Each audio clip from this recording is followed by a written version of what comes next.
Former President Donald Trump attends the opening of his civil fraud trial in New York. And an alert about an important message heading to your cell phone. The Morning Rundown starts now. From the Straight Arrow News Studio, bringing the stories that matter to you from across the United States and around the world. This is the Morning Rundown. Today is Tuesday, October 3rd. Thank you for joining us. I'm Kara Rucker. This is a continuation of the single greatest witch hunt of all time. Former President Donald Trump spoke Monday outside a New York City courtroom as he attended the opening of his civil trial, where the state attorney general is seeking at least $250 million in fines and a ban on Trump from doing business in New York. Attorney General Letitia James is accusing the former president, his eldest sons, and his organization of deceiving banks and misstating his wealth for years. In opening remarks, lawyers for James said Trump had been lying year after year to get the company better loan rates. Trump's lawyers argued the financial statements in question are legitimate. In his remarks outside the courtroom, Trump called the trial a sham. When asked why he voluntarily attended the proceedings, this is how the Republican frontrunner for the 2024 presidential race responded. Because I want to watch this witch hunt myself. I've been going through a witch hunt for years, but this is really now getting dirty between Jack Smith and between all of these DOJ people helping them along. This is a pure witch hunt for purposes of interfering with the elections of the United States of America. It's totally illegal. Last week, the presiding judge ruled Trump had committed fraud in his business dealings. The former president, who is expected to testify in the trial, has denied any wrongdoing. As we mentioned yesterday on the Morning Rundown, Republican Representative Matt Gaetz said he would try to remove Kevin McCarthy from his position as Speaker of the House, and he's now taking the first step to do so. On Monday, Gaetz introduced a motion to vacate, and per House rules, it must be voted on by Wednesday. Gaetz has been critical of the Speaker's leadership, saying the final straw was McCarthy bringing a short-term stopgap funding bill to prevent a government shutdown to the floor, which had the support of more Democrats than Republicans.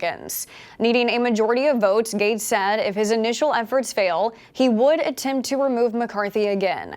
If McCarthy were to be voted out, he would be the first Speaker to be removed from the position in this fashion. Texas Congressman Henry Cuellar was a victim of an armed carjacking on Monday night. According to a statement from Cuellar's office and news reports, the robbery happened around 9:30 p.m. near his residence in the Navy Yard area of Washington, D.C., as he was parking his car about a mile from the U.S. Capitol. His office said 3 armed suspects approached the congressman and stole his vehicle. He was unharmed. Cuellar's vehicle was recovered by police a short time later. There's no word on any arrests. The latest data from D.C. police shows there have been 750 carjackings so far this year. 70% of those incidents involved guns.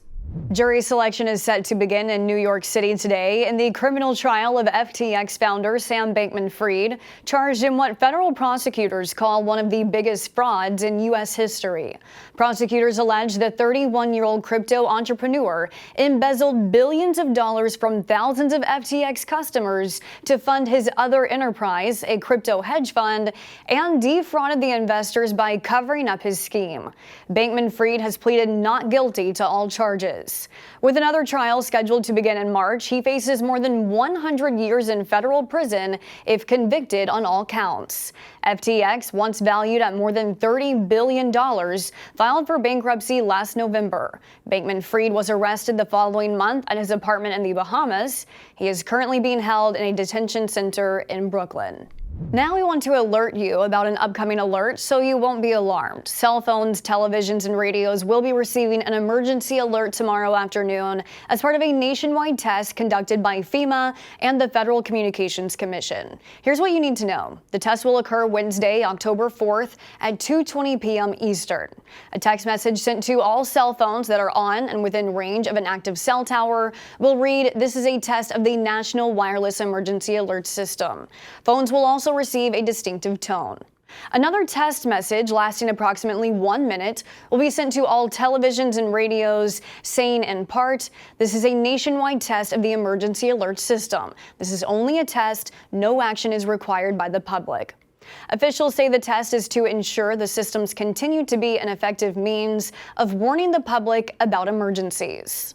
Finally this morning, a story that may make your skin crawl. Paris is known as a tourist destination, but the French government is speaking out against some unwanted guests that have been on the rise lately: bed bugs. With just 10 months to go before the opening of the Summer Olympics, reports have been widespread of bugs being found in hotels, vacation rentals, movie theaters, and most recently on trains. France's transport minister says he is taking action to reassure and protect the public from the insect's growing numbers, announcing a meeting this week with several public transport operators. A report by the French Agency for Food, Environmental and Occupational Health and Safety said there are two main reasons behind the surge of bed bugs in the city: an increase in tourism and a greater resistance to insecticides. The deputy mayor of Paris is warning against hysteria over the issue, adding there is no threat to next summer's Olympic Games. These are your top stories for this Tuesday. Be sure to subscribe to our Morning Rundown podcast to listen to our show each weekday. And check out more of our work at SAN.com and on the Straight Arrow News app. Unbiased, straight facts, that's Straight Arrow News. We'll see you back here tomorrow. Until then, I'm Kara Rucker. Have a great day.